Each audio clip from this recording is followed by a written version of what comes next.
The name of the outlaw Humphrey Kynaston, who with his horse lived in the face of a precipice, is not likely speedily to be forgotten in Shropshire.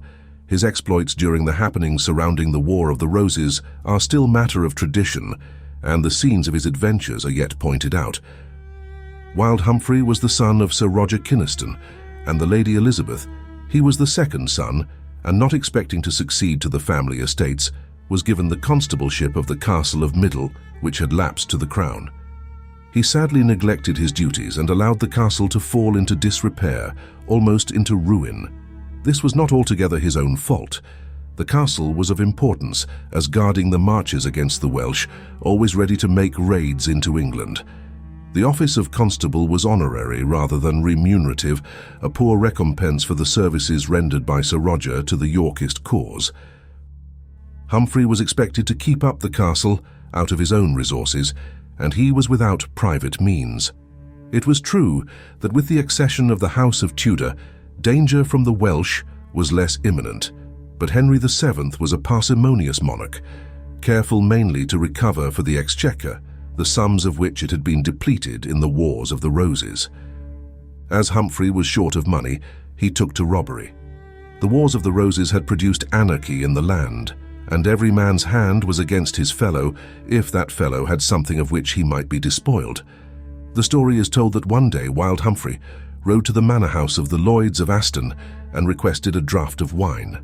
With ready hospitality, a silver beaker was brought forth swimming with the juice of the grape. Humphrey, who was mounted, drained it to the last drop, then striking spurs into his horse, galloped away, carrying the silver vessel with him. As has been said of Robin Hood, so it was told of the Shropshire freebooter, that he robbed the rich and befriended the poor. On one occasion, he stopped the steward of a gentleman and plundered him of the rents just received. The lord of the manor sent him a message that he had been a forbearing landlord, but now he absolutely must put the screw upon his tenants to make up for his loss. Kynaston at once waylaid another gentleman's steward and paid the first back to the last penny with the proceeds of the second robbery. His depredations at length became so intolerable that he was outlawed in the 8th year of Henry VII.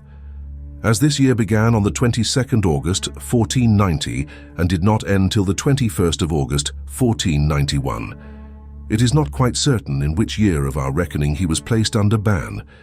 He was now obliged to fly from the dilapidated Castle of Middle and seek himself out a place of refuge. This he found or made for himself in the face of the Cliff of Ness. This is a hill of red sandstone that forms an abrupt scarp towards the south. The top commands a superb view of the Shropshire plain. The western horizon is walled up by the Welsh mountains. Formerly the head and slopes of Nesscliff were open land but were enclosed and planted by a nobleman, so that it is not easy to realize what the appearance was when Wild Humphrey took up his abode in the rock. In the cliff, which rises above the slope some 70 feet, he cut a flight of steps in the side of a buttress that projects, till he reached the main face of the crag, about halfway up. Then he scooped out a doorway, next excavated 2 chambers, one to serve as a stable for his horse, the other for a habitation for himself. In the latter he formed a hearth, and bored a hole upwards in a slanting direction till he reached daylight, and this served as chimney. Beside his door he cut a circular orifice to act as window.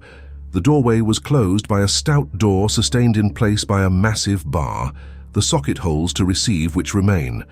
At the foot of the cliff near the first step is a trough or manger cut in the living rock, apparently to receive water, but as no water exudes from the rock, it must have served for the oats or other corn given to his horse. It is traditionally said that Wild Humphrey's horse pastured in proximity to the Ness. When Humphrey saw danger, and when the shades of evening fell, he whistled, whereupon the beast ran like a cat up the narrow steps in the face of the rock and entered its stable. Once there, Kynaston was master of the situation, for only one man at a time could mount the stair, and this was commanded by his window, through which with a pike he could transfix or throw down an intruder. Humphrey had 2 wives, both Welsh, whom he carried off but married. By the first he had a son, Edward, who died young. By the second he had 3 sons, Edward, Robert, and Roger. If tradition may be trusted, he proved so brutal and so bad a husband that his second wife left and returned to her kinsfolk in Wales. His son, Edward, was heir to the last Lord Powys and continued the succession. Humphrey's elder brother died without lawful issue, and the honours and estates of the family devolved on Edward upon his father's death in 1534. Deserted by his second wife, Wild Humphrey was assisted by his mother, who came to Ryton in the neighbourhood and carried him food on Sunday, a day of civil freedom. On one occasion, when he had been committing his usual depredations, on the further side of the Severn, the under-sheriff at the head of a posse rode to arrest him, and for this purpose removed several planks of Montfort Bridge, by which he was expected to return and then laid in wait till he arrived. In due course, Humphrey Kynaston rode to the Severn Bridge and prepared to cross. Thereupon the posse comitatus rose and took possession of the bridge end, believing that they had him entrapped. But the outlaw spurred his horse, which leaped the gap, and he escaped. 2.5 or 3 years after his outlawry, Humphrey was pardoned, 30th May 1493. The direct line from Wild Humphrey expired in 1740. It is somewhat noticeable that in all the successive generations there was no further outbreak of the wild blood. The Kynastons, descending from the outlaw, who was the terror of the countryside, were orderly country gentlemen who did their duty and pursued harmless pleasures. Perhaps Wild Humphrey was rather a product of his lawless times, of the terrible disorders of the Wars of the Roses, than a freebooter out of criminal propensities.